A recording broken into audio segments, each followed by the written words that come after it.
আবার যদি ওখানে এরকম দেশবিরোধী গতিবিধি বা স্লোগান উঠে একই ঘটনা ঘটবে, আবার সার্জিক্যাল স্ট্রাইক হবে। উনি যাদবপুর সম্পর্কে মাঝে মধ্যে নিজে ভেসে থাকার জন্য 4টে কমেন্ট করেন, ওগুলো কেউ পাত্তা দেয় না। বহিরাগতদের তাণ্ডব, আগুন, ভাঙচুর, উল্লাস, বিক্ষোভ।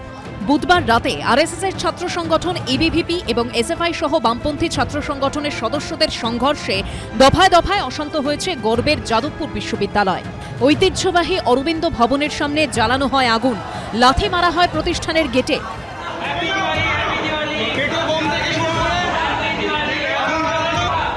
কাঠগড়ায় আরএসএসের ছাত্র সংগঠন এবিভিপি। এরই মধ্যে যাদবপুর নিয়ে হুঁশিয়ারি শোনা গেল রাজ্যের মন্ত্রী বিজেপি বিধায়ক দিলীপ ঘোষের মুখে। পরিবর্তন হয়েছে, অনেক কিছুই হবে, 6 মাস অপেক্ষা করুন, একটু উঠা পাটা উল্টা পাল্টা।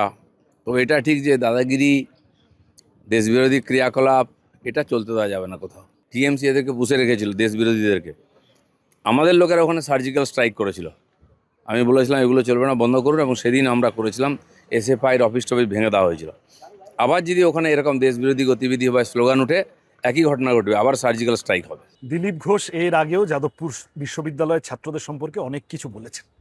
প্রবলেম হলো দিলীপ ঘোষের নেতা নরেন্দ্র মোদী চন্দ্রযান গেলে সেটাই ক্রেডিট নেন। সেই চন্দ্রযানে যাদবপুর ইউনিভার্সিটির ছাত্ররা থাকে এই প্রজেক্টে। দিলীপ ঘোষ কোনোদিন যাদবপুরের ধারপাশ মারাতে পারেননি। তাকে ওখান থেকে এক একটা হয় না, বেগানি সাদিমে আব্দুল্লাহ দিওয়ানা। বাংলার সংস্কৃতি, বাংলার ইতিহাস, আমাদের স্বাধীনতা সংগ্রাম, এই সবটাকে যত তাড়াতাড়ি অপমান করবে বিজেপি, তত তাড়াতাড়ি ওরা মানুষের মন থেকে মুছে যাবে। সেই প্রক্রিয়া শুরু হয়ে গেছে। যাদবপুর নিয়ে আক্রমণের সুর শোনা গেছে বিজেপি সরকারের আরেক মন্ত্রীর গলাতেও। দেশ বিরোধী শক্তি যে আছে তারা এই যাদবপুরকে হাব বানিয়ে রেখেছে।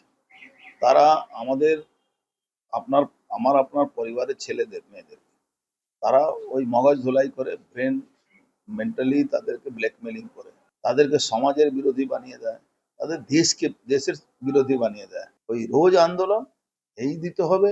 আর ওখানে একটা নেশাগ্রস্ত লোকের একটা মানে আখড়া হয়ে গেছে। ওখানে দুনিয়ার নেশা জিনিস বিক্রি হয়। মাইক্রো লেভেলে তাদেরকে বোঝানো দরকার, তাদের পরিবার সঙ্গে কথা বলা দরকার আছে যে আপনার ছেলে, আপনার মেয়ে ওখানে গিয়ে এই কাজ করছে। আমার কেবল এইটাই ভেবে করুণা হচ্ছে যে ককরোচ আন্দোলনের পরেও এইরকম 82 শিক্ষার চড় খেয়েছেন দেশের তরুণ প্রজন্মের হাতে যন্তর মন্তরে, তারপরেও বিজেপির কোনো শিক্ষা হয়নি। জোর করে গুতিয়ে, গাজোয়ারি করে, গুন্ডামি করে, অন্যদের পতাকা পুড়িয়ে এবং তাদের হুমকি দিয়ে, ঢিল ছুঁড়ে এইভাবে হয় না। সব মিলিয়ে যাদবপুর কাণ্ডে চড়ছে রাজনৈতিক উত্তাপ। বিজেন্দ্র সিংহ, সমীরণ পাল ও রঞ্জিত রাওয়ের রিপোর্ট, এবিপি আনন্দ।